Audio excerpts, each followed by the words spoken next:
Hi, I'm Congressman Eric Swalwell. I serve on the House Intelligence Committee. And like you, I've heard a lot about Russia in the past couple months. And you're probably wondering, what did they do in this last election?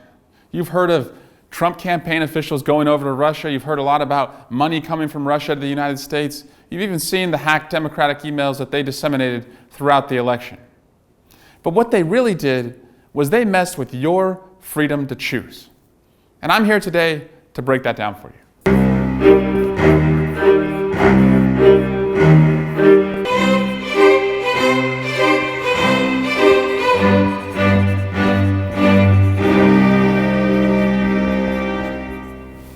So here's what our U.S. intelligence agencies have concluded. Russia messed with your freedom to choose at the ballot box. And when I say that our U.S. intelligence agencies have concluded this, I don't just mean that they think it might have happened or it could have happened. No, we're talking about the FBI.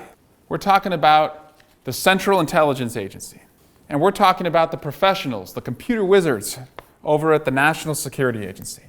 They've all said that Vladimir Putin ordered this attack, that it was a multifaceted attack that used hacked Democratic emails, that disseminated fake news, and that sought to take social media trolls on Facebook, Twitter, Instagram, and other social media platforms to lift up a preferred candidate in Donald Trump and to tear down someone they absolutely despised, Secretary Hillary Clinton.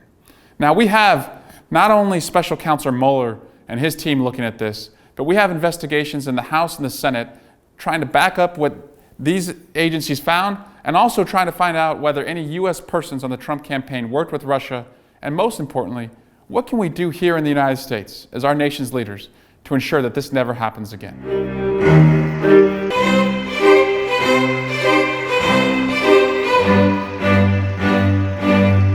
What did Russia do exactly? Well, they ran a cyber warfare campaign. They hacked into the servers and email accounts of U.S. campaign persons and political parties like the DNC and the DCCC. They then used third-party cutouts, other individuals, to release the information that they obtained. One of the campaigns was a disinformation operation. They did this by weaponizing social media. Basically, they took our greatest strength in our democracy, freedom of speech, and they turned it into a tool. Here's how they did it. You have Vladimir Putin and his team of internet hackers over in Russia pushing out the information that they hacked on YouTube, on Twitter, and through Facebook.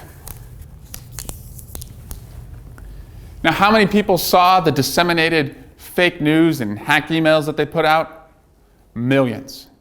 Actually, 150 million people in the United States saw the information that was either fake news or disseminated emails just on Facebook alone.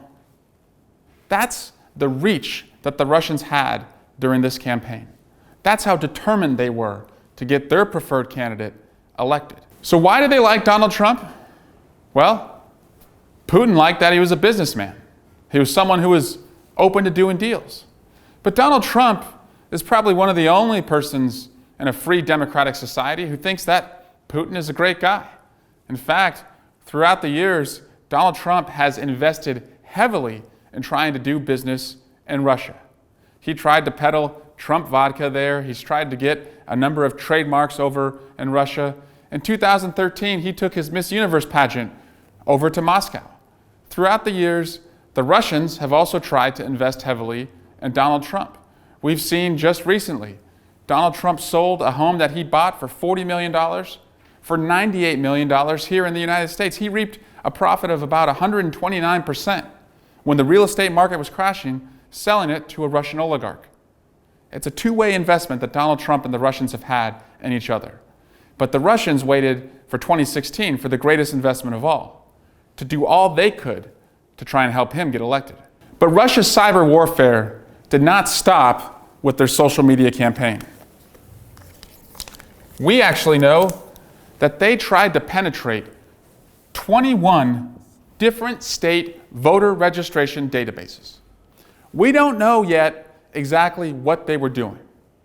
Maybe they were trying to show us that they could get in, and it would sow doubt and create discord about the integrity of our elections. After all, the candidate that they liked was out there saying that the election was going to be rigged. While we still do not know just how far the Russians got into these 21 voter registration systems or what they were trying to do, we owe it to the American people, the next time they go to the ballot box, that it will always be secured, and an effort like this will never, ever again be successful.